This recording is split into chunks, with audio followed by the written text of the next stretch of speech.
Okay, so I had put the other bearing in. Unfortunately, I thought I hit record.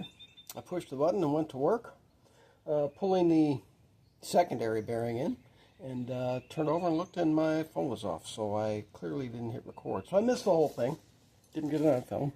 So it's already in. But just to recap what I did, I inserted my spacer so it was centered on the race on the bearing I already installed.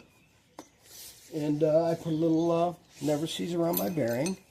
And then on the install on this side, what I did was I took the other bearing installer and used that on the bearing. I know a lot of guys pull the bearings in all at once, which I would imagine you could do pretty easily.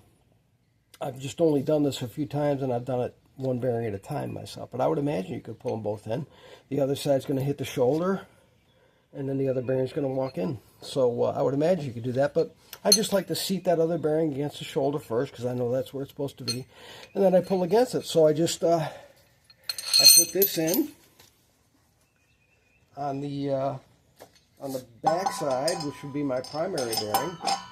Just put it in there, and then I put this in, and my washer, my nut, and then I just tightened it, and it pulled this bearing in till it hit the sleeve. So you just preload your sleeve a little bit.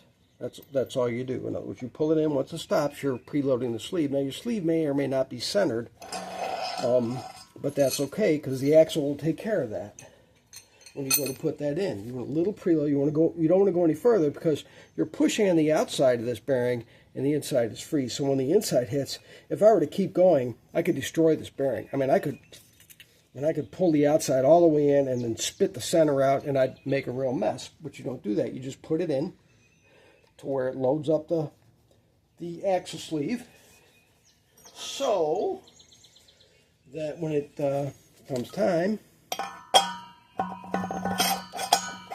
your axle will go through. And there we are. We are done.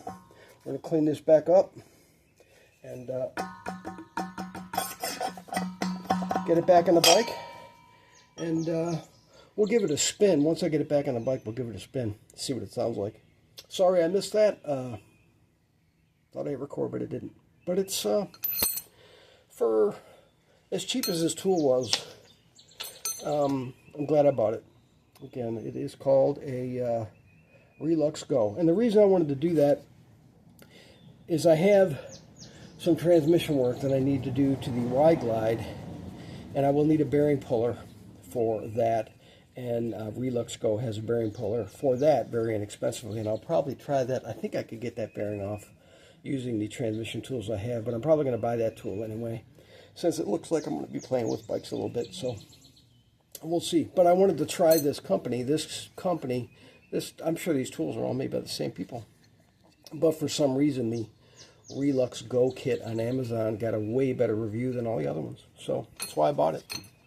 A couple dollars more expensive. There was one that was $44 or $46, had the same reviews as this one, so I bought this one. But for under $70, I put my own bearings in, and I can do it again with this tool. So there you go.